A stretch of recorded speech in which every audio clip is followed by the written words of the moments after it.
Now, prior to the videographic demonstration of the procedure, adequate amount of gingival retraction cord is cut and is placed in a bath of 2% lignocaine.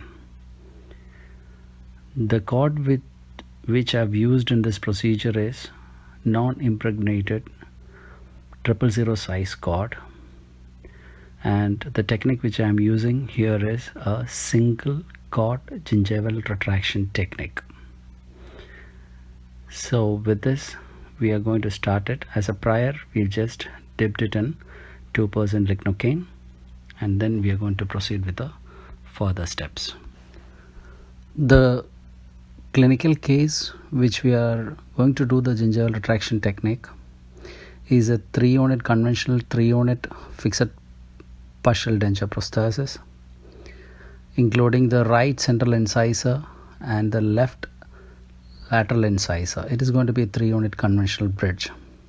As we are proceeding further, you can see the retraction cord is placed into the gingival sulcus starting from the distal side of the interdental area, and it is slightly pushed into the gingival sulcus area through the labial part towards the palatal part.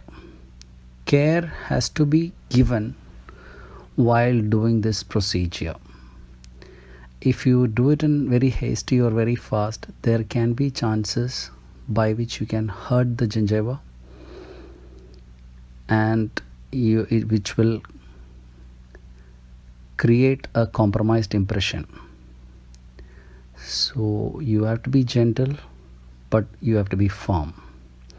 You can see you have to hold the cord packer firmly, and you need to give a gentle pressure, and you need to just press it into the sulcus. The main tip here is you have to give a pressure towards the apex of the tooth. The excess cord is cut off, and the remaining part of the cord is pushed into the palatal area as in the video it is shown. So the right central incisor is almost done, where you have almost finished that tooth. You can just see this.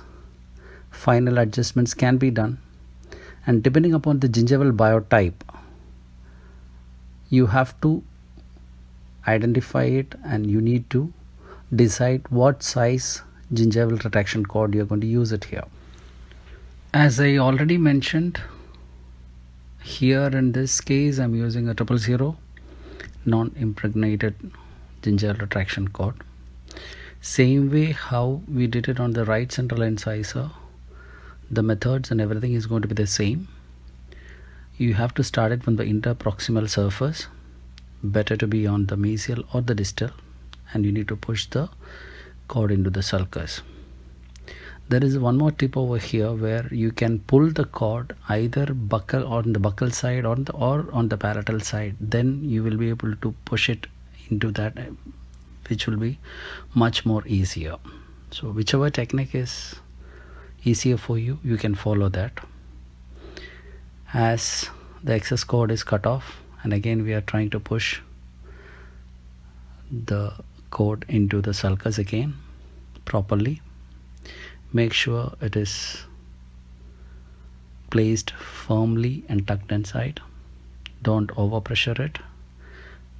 Always give a mild firm pressure towards the root apex.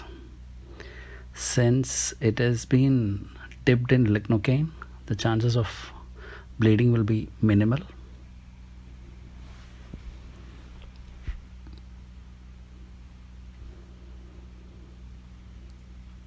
Here you can see this very clearly.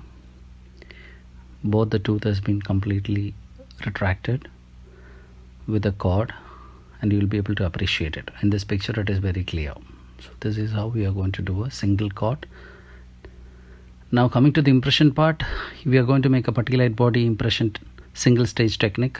You will have the light body in cartridge, and a mixing tip is attached to that, and end of the mixing tip we are going to attach a intraoral tip which will help you to inject your light body into the gingival sulcus which has already been retracted. So this is a tip by which you are going to make the good impression. So prior to the impression, again we are going to pull out the gingival retraction cord. You can even use a tweezer or an explorer or any hand instrument. It has to be completely removed.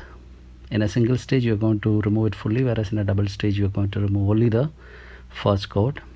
After removing it, you are going to clean the abutment tooth with your water, and you're going to air dry it, because any presence of any saliva or any liquid over there in the abutment tooth and the sulcus might compromise your impression. So we're going to air dry it completely, and once it is air dried, you are going to carefully inject the light body into the gingival sulcus with the help of your intraoral tip. So you're going to encircle the abutment tooth exactly where your gingiva is retracted, and circumferentially you are going to inject on both the tooth, and once the light body is injected with the intraoral tip, your medium body is mixed and loaded into the tray, and you are going to make the impression on top of that. Here you are going to go for a single stage impression technique, and you're going to do all the impression movements, your bottom molding movements precisely. So gently you're going to create all those things and wait for the material to set.